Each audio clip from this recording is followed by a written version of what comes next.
Et salut à tous, c'est le Souk et on se retrouve donc pour Final Fantasy Requiem.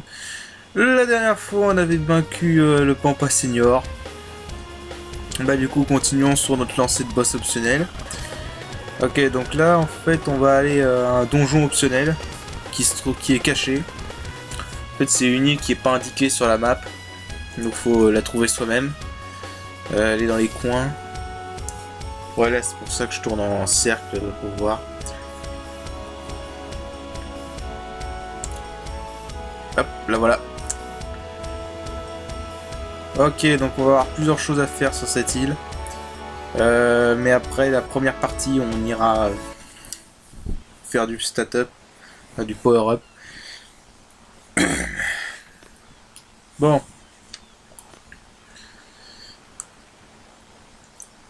Alors cet endroit est complètement optionnel, hein, mais si vous faites ce Requiem mode, je vous conseille vivement de faire cet endroit. Enfin, du moins la première partie. Après c'est purement optionnel.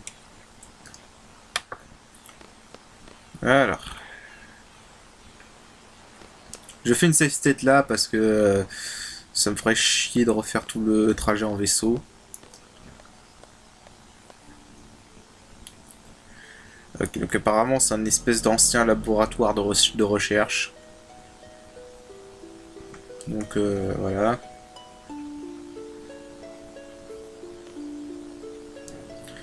Ok, donc là en fait ce qui se passe c'est qu'on va devoir s'approcher de cette lumière bleue. Donc en fait il faut marcher quand il n'y a pas quand la lumière n'émet pas d'énergie. Si vous marchez pendant que la lumière émet de l'énergie, c'est un combat aléatoire qui se déclenche. Voilà, c'est un peu le jeu du 1, 2, 3 soleil quoi. Faut aller vers le centre.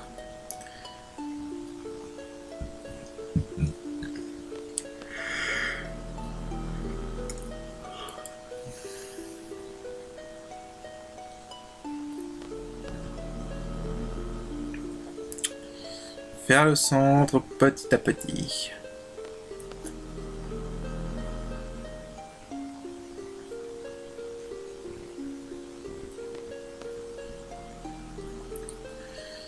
Alors on y est presque, encore un petit peu. Voilà. Bon. Donc en fait, on va nous poser 3 questions. Alors en fait c'est très simple. La première question, vous répondez la première réponse, la deuxième vous répondez la deuxième, et la troisième vous répondez la troisième. Alors, pour les 2 premières questions, vous allez devoir affronter un rubis dragon après chacune des 2 questions. J'ai besoin de dire à quel point c'est chiant. Je crois qu'avoir déjà dit que je détestais ce monstre, donc passons. En plus j'ai oublié de remettre des Dark Shout, c'est génial. Alors pour faire simple, ce monstre, bah, c'est comme avec Laguna. Juste espérer qu'il fasse pas son souffle. Et en fait ce qui est chiant c'est qu'en plus ils ont une défense abusée, donc du coup Squall et Irvine font rien au niveau dégâts. Enfin, Irvine pourra peut-être faire de dégâts pas trop mauvais grâce au bal anti-char, mais... Ouais. Monstre de merde.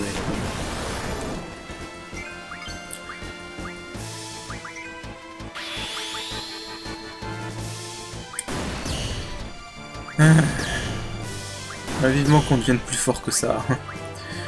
En gros, le monstre le boss qu'on va affronter, ça va être une G-Force, et cette G-Force va enfin nous permettre d'avoir une force convenable.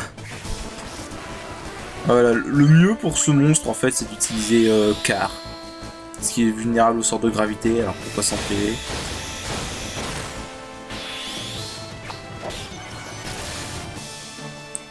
J'essaie d'accélérer un peu les choses, mais je crois que je vais avoir une mort.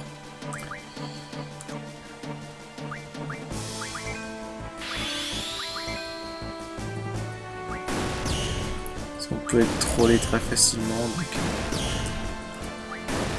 Ouais. Cet endroit est chiant la première fois. En plus, quand vous savez pas quelle réponse il faut donner, vous tapez à chaque fois un rubis dragon. C'est chiant, quoi. En plus, il y a un gros troll à la fin.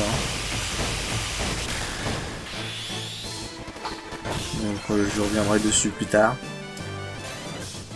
Alors. Ah, triple quart.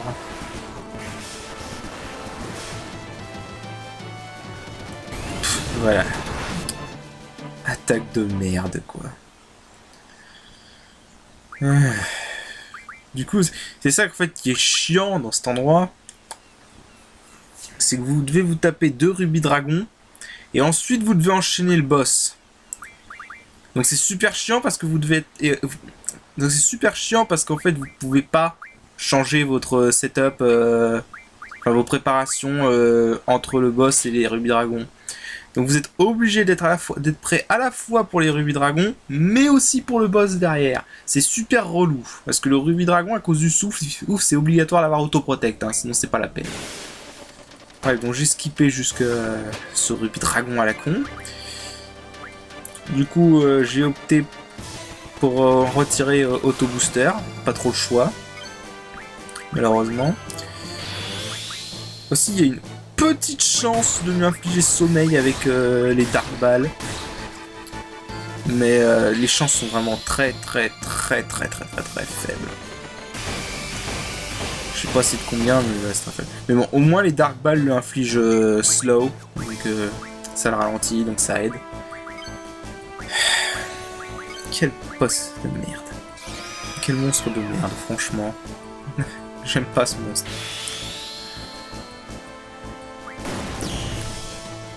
J'aime vraiment pas ce monstre. Bon. Oups.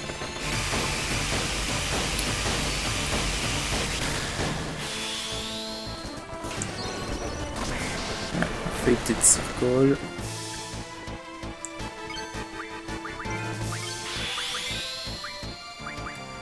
Ouais, donc bon, je suis largement avancé en fait dans les records. En fait, dans les records, j'ai déjà fini le jeu. Bah, de toute façon, après, j'ai passé au Let's Play de Valkyrie Profile. Je l'ai laissé un petit peu en retrait, comme j'étais proche de la fin de FF8. Bon, du coup, la fin de FF8 sera pour bientôt, je vous le dis tout de suite. Bientôt. Façon de parler, est-ce que le temps que je fasse les commentaires et que je les poste tous sur YouTube.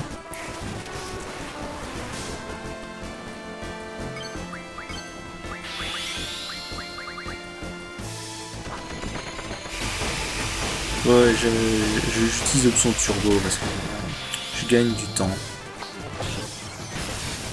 Je pense que ce let's play aurait été tellement plus long si j'aurais pas utilisé le turbo à certains passages.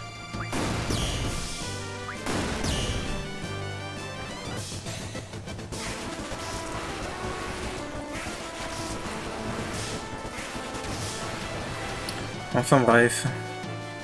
En fait c'est marrant parce que le boss...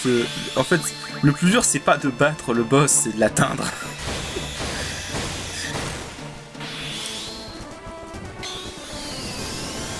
C'est de l'atteindre, c'est franchement... Les rubis dragons sont plus durs que le boss lui-même quoi.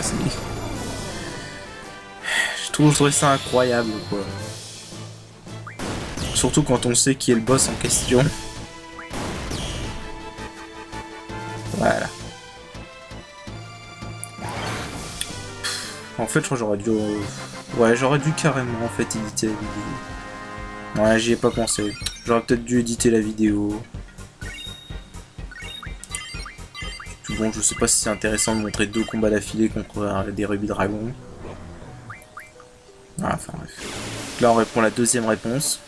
Si vous répondez faux à une des questions, vous devrez affronter... Ah oui, j'avais oublié ça. Ah oui, on peut se faire prendre par derrière aussi. Alors ça c'est génial parce que... Alors ça c'est génial parce que le bref est une attaque physique.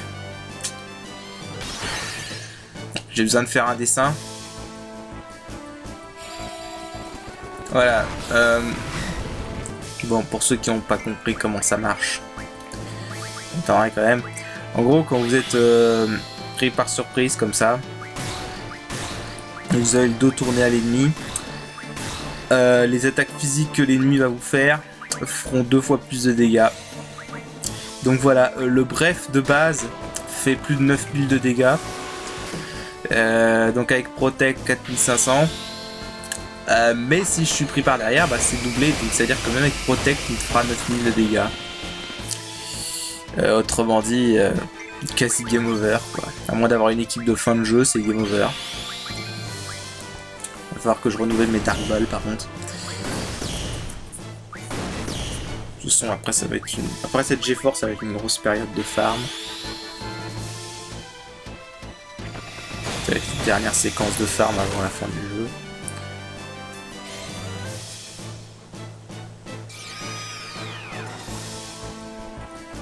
Bien. Normalement, il n'y a pas de problème. Qu'ici, avec Autoprotect peut survivre. Bref. Fuck cette attaque, sérieux. Les monstres aléatoires devraient pas avoir des attaques comme ça, sérieux. C'est vraiment le seul monstre qui a une attaque comme ça. Hein. Bref, c'est une attaque cheatée. J'ai loupé un coup là.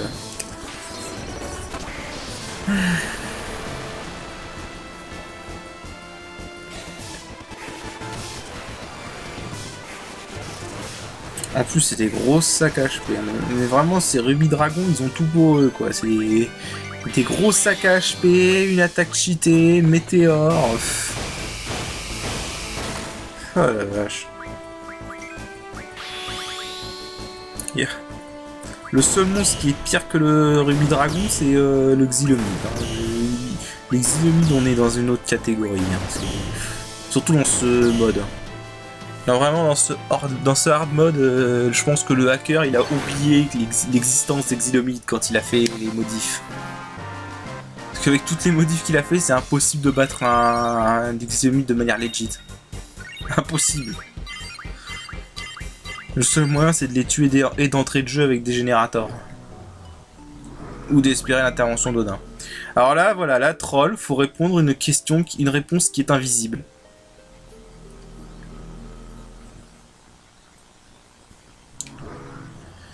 Et donc ça trigger le vrai boss. Enfin le boss.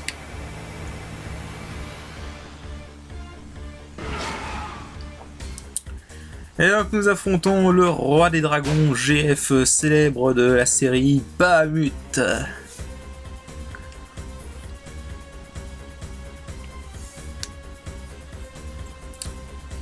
Boss épique. Non sérieux, pourquoi ils ont pas mis le vrai et le boss thème normal? C'est cette musique est naze. J'aime pas cette musique de combat franchement. J'aurais préféré Force Your Way. Enfin bref. Je sais même plus comment elle s'appelle cette musique là. Enfin bref, donc Bahamut ici. Alors un truc chiant par contre avec Bahamut, c'est qu'en fait il y a un gros délai entre le moment où le jeu entre en compte la commande attaque physique de Bahamut et le lancement de l'animation. Donc ça fait qu'en fait des fois vous ne le voyez pas mais il a déjà lancé son attaque. C'est vachement fun. Là par exemple, voilà. Il avait déjà lancé son attaque. Il y a certains boss qui sont comme ça. Il n'y en a pas beaucoup, mais il y en a quelques-uns. Ok, donc en fait là je mets Reflect sur Kistis parce que Bahamut a def. Évidemment, toujours def. Bahamut a def. Je lui ai mis Shay et blindage. Parce que les attaques les plus puissantes de Bahamut sont magiques. Même si là il est à un level faible. Parce que la première fois que j'ai fait ce hard mode, j'ai affronté Bahamut level 86. Du coup, il arrêtait pas de spammer et def, Ultima 2 et Méga Flare. En gros c'est un pattern dégueulasse quoi. Là ça va, comme je suis level 50, bah, il est beaucoup plus docile on va dire. Je crois qu'il a pas fait une seule fois Ultima 2. Alors qu'il peut faire Ultima 2.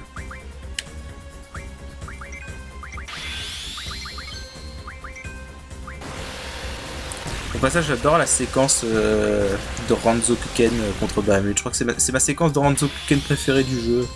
Tellement stylée. C'est pas la plus puissante, mais elle est tellement stylée.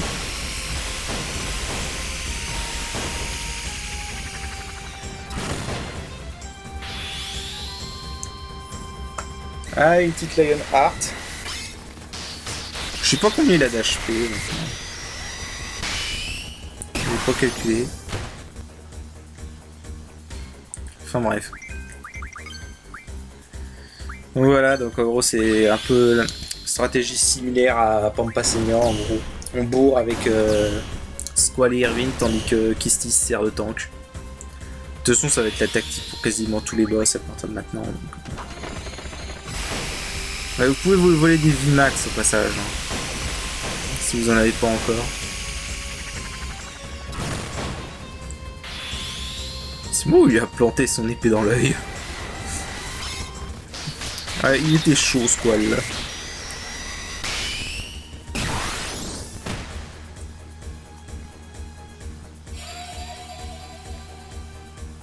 Allez, un météore de...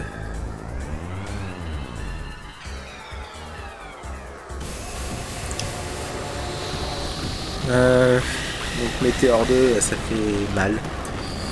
En fait, météore 2 fait quasiment 800, 900 par coup. Donc bon, c'est une attaque qui est chiante, quoi. Et bon, auto-potion carry pour Kisty.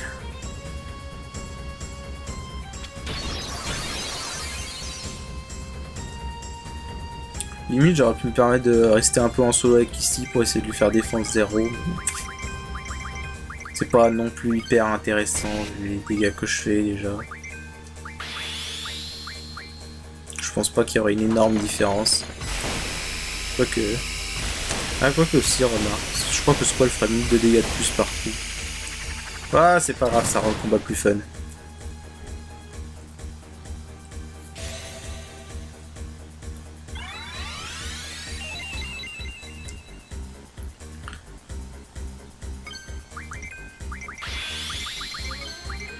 Par contre, fort heureusement, Bahamut est assez lent.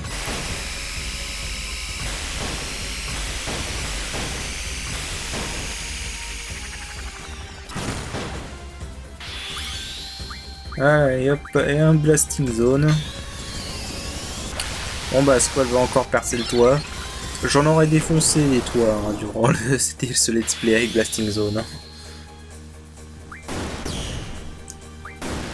Faut dire, je sais pas pourquoi mais blasting zone, je trouve que c'est le coup de grâce qui ressort le plus souvent avec Squall. C'est incroyable. Ouais, j'ai fait quelques méga phoenix au passage. Méga Phoenix c'est ultra... Les Méga Phoenix c'est chiant à créer en fait. En fait c'est 50 queues de Phoenix pour 2 Méga Phoenix, donc voilà.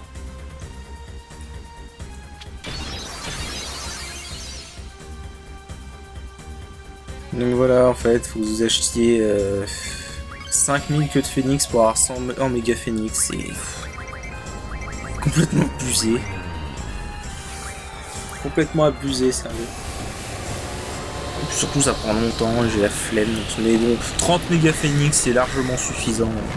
Ne vous embêtez pas à faire plus. Bon, sauf évidemment si le boss décide d'être pète couille et de tuer toujours, de faire toujours ça. Une attaque générale.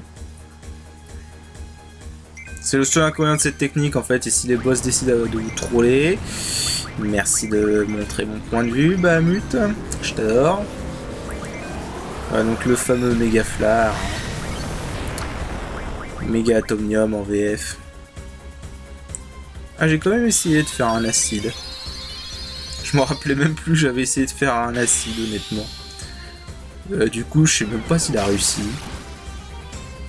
Ce serait étonnant. Ouais non il a pas réussi. Étonnant tiens. Allez, je m'en fous de ton méga flare. J'ai auto-blindage. Ah, j'ai auto-potion, bitch.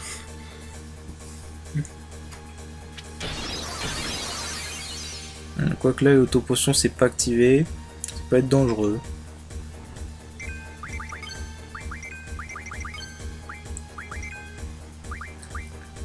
Bahamut est plus dur à battre quand vous êtes à un level élevé. Vers le level 80, il est vachement chaud quand même. Surtout qu'il utilise beaucoup Ultima 2, Mégaflar et Def si vous êtes à un niveau élevé.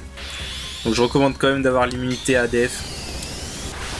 Tout maintenant qu'on peut l'avoir maintenant. Là je l'ai plus. Là j'ai pas l'immunité à Def, je sais plus pourquoi. Bref, donc voilà, je l'ai battu. Et donc on a récupéré la GeForce Bahamut. Et la carte Bahamut.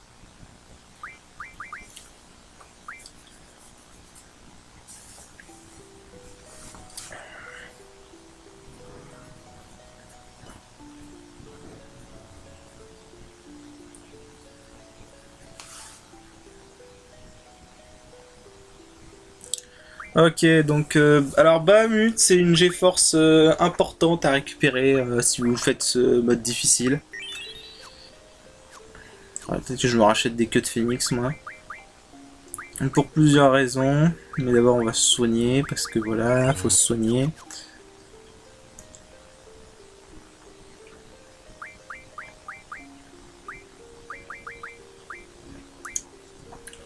Alors déjà les premières raisons. Forbidden Magie Refine et habilité x4. Voilà. Rien que pour ces deux raisons, c'est une bonne GF. Alors Forbidden Magie Refine, ça va permettre de créer des météores et Ultima. Un must. En plus, il a auto-protect, ça va être important également plus tard. Et surtout, mais surtout habilité x4. Hein. Vraiment, capacité x4, c'est important.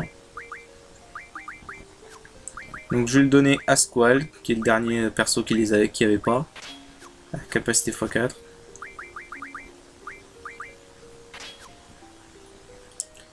Voilà.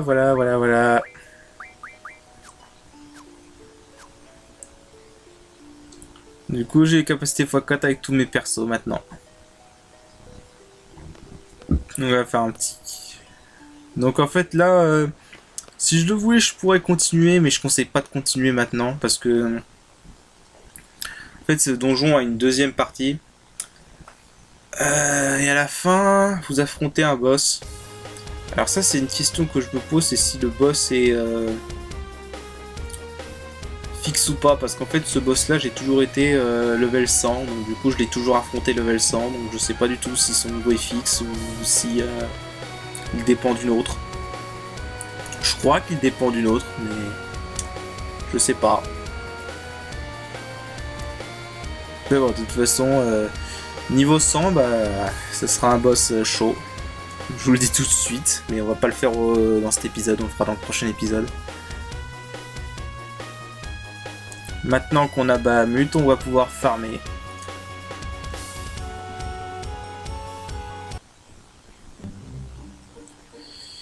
Bon. Donc pour farmer, on va aussi faire du level up. Donc bienvenue sur l'île Closest to Hell, l'île de l'enfer en VF. Alors cette île contient les monstres les plus forts du jeu. Et dans ce hard mode, le hacker a décidé d'être en plus un gros salaud. Parce que je suis level à environ 60-50.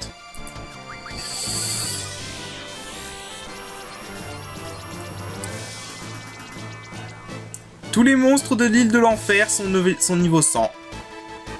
Fixe. Donc tous les monstres ici sont niveau 100.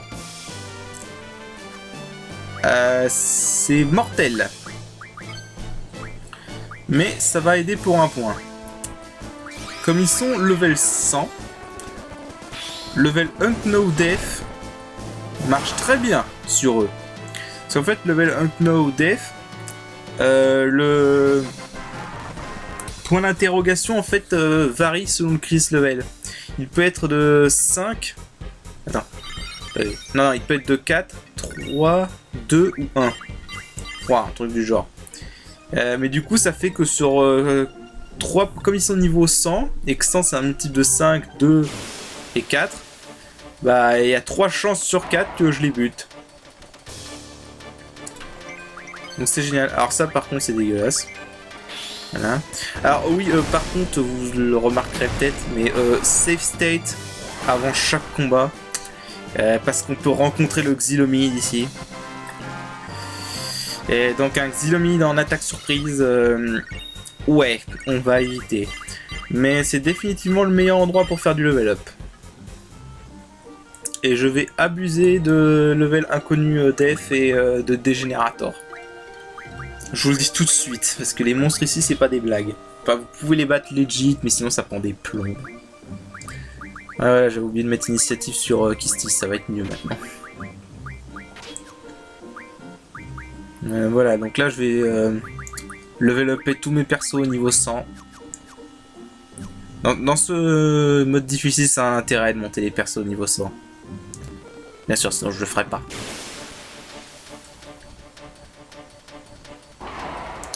Alors là on tombe sur encore les Feng. Alors eux c'est les ennemis que vous rencontrez le plus souvent ici. Les Grendel. C'est les ennemis les plus simples honnêtement. Il n'y a vraiment pas besoin de se tracasser la tête. Hein.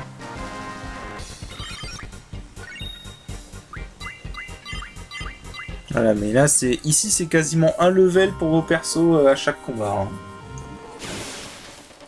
Aussi, je l'ai pas montré, j'ai complètement zappé, j'avoue. L'île de l'enfer est remplie de sources de magie cachées. Et vous pouvez trouver quasiment toutes les bonnes magies du jeu. Hein. Vous pouvez trouver des tripes, des ultimas, des shields, des météores, des sidérales. Vous pouvez tout trouver quasiment sur cette île. Pour cela, c'est simple. Il vous suffit de mettre Encounter Known et vous pourrez le X. Et vous allez trouver plein de sources. Et je l'ai pas montré parce que je trouve que c'est pas non plus une façon efficace. Donc là en fait je vais vous montrer tous les monstres de l'île. Donc celui-ci, le polyphage, on l'avait pas vu. Alors le polyphage, lui c'est un peu exceptionnel parce qu'il est... Je crois que c'est un des rares monstres qui est immunisé... Enfin, c'est un des monstres qui a le moins de chances possibles qu'on lui inflige def. Par contre on peut le tuer avec des générateurs. Mais je sais pas pourquoi les chances sont très faibles. Ouais, j'utilise des save state parce que sinon c'est chiant. Honnêtement là c'est bon, c'est que du level up. Hein. On va pas vraiment chipoter pour du level up, hein, franchement. Bon, j'essaie de vous montrer un autre monstre. Voilà, vous pouvez rencontrer notre bon vieux pote le T-Rex. Alors le T-Rex en réalité c'est le monstre le plus facile de cet endroit. Pour la simple et bonne raison que vous pouvez lui infliger supplice. Et comme il a que des attaques physiques, une fois qu'il est aveuglé, il est inoffensif. Et en plus, le poison lui fait des dégâts monstrueux. Il peut dropper des Star Fragments, le T-Rex. Donc les Star Fragments, ça peut être intéressant, mais il y a un meilleur moyen d'en avoir. Notre bon vieux pote, le Xylomide. Fuck ce monstre. Fuck ce monstre, sérieux. Je vous l'ai pas montré. Alors voilà ce qui se passe si vous laissez ce monstre agir.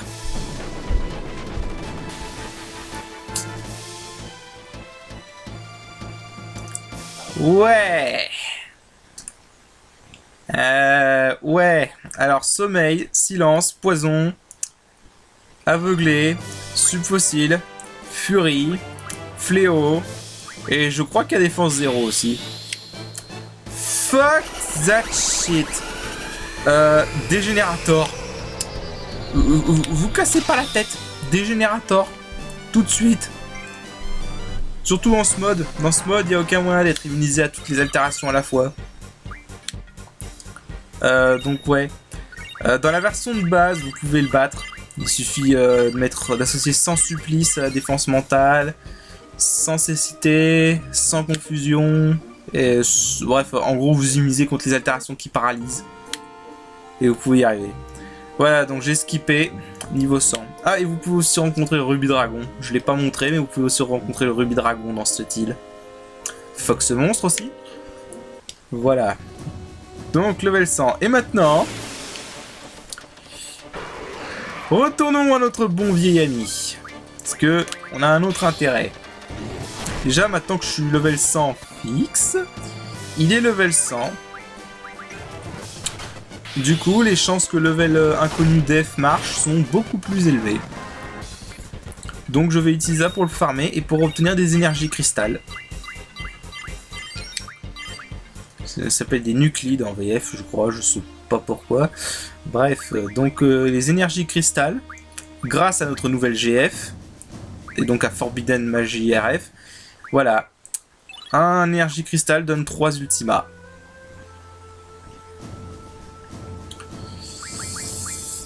Donc voilà, on va farmer. On va farmer pendant très longtemps parce que je veux 100 ultimas pour tous mes persos. Mon level du Cid qui arrête pas de jongler entre niveau A et niveau 30. Je n'ai pas compris pourquoi d'ailleurs.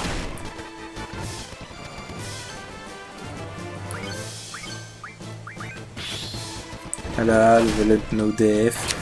Vous pouvez le paralyser avec les Dark Balls si vous n'êtes pas sûr de votre coup. Voilà, il donne 2 énergies cristal. Obligatoirement, normalement. Sauf que je sais pas si c'est une modification de ce hard mode.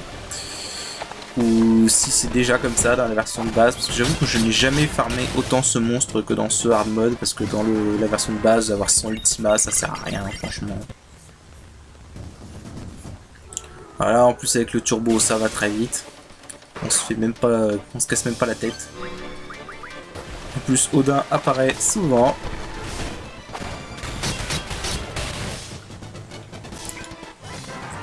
Ouais, donc là, je me suis écarté. Il y a un moment où je me suis écarté un peu du jeu. Parce que... En fait, ce monstre... Donc je disais, je sais pas si c'est une spécificité de ce hard mode ou si c'était déjà comme ça dans la version de base. Mais quand je l'ai découvert dans la première partie, ça m'a vachement aidé. Là, ça m'encombre plus qu'autre chose. Mais vous pouvez gagner autre chose que les énergies cristal contre ce monstre. Et le truc, c'est que cet autre objet, j'ai beau avoir regardé partout, sur les sites de Solus, sur les astuces, partout, j'ai jamais vu personne mentionner qu'on pouvait avoir cet objet sur ce monstre. Alors je sais pas du tout si c'est propre à ce combat, si c'est propre à ce mode, si je sais pas. Ah ouais, tiens, un truc marrant. Je sais pas si je l'ai montré là. Non. Ah, dommage. J'aurais pu le montrer. En fait, un truc marrant ici. Merci Odin. Un truc marrant ici, en fait, c'est que... Ouais, d'ailleurs, il attaque dans le dos, hein, quel honneur. C'est que vous pouvez endormir le... Voilà, voilà. J'ai gagné un livret vitesse A.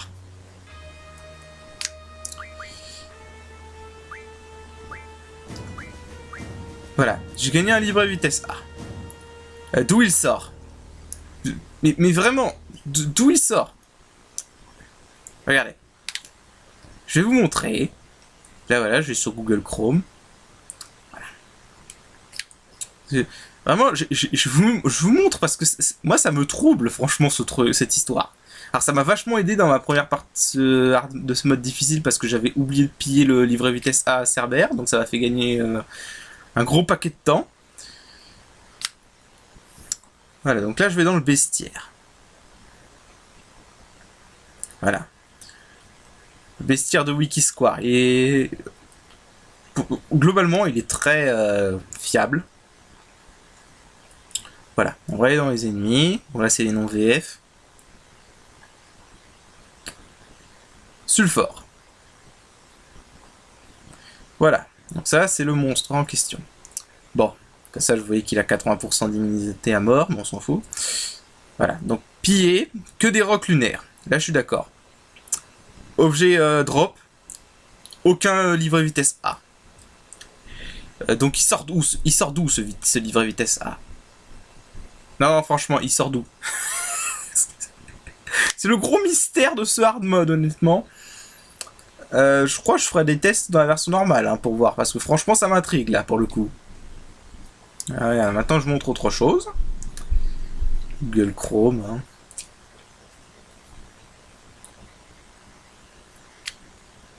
Moi, donc le temps que je tape.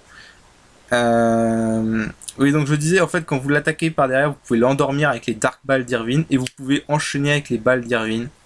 Parce que les balles d'Irvine ne réveillent pas un ennemi endormi, c'est pas considéré comme une attaque physique. Du coup, vous pouvez constamment lui faire 2 fois plus de dégâts pendant qu'il est retourné indéfiniment, c'est cheaté. Bref. Alors, livret VTSA. Voilà.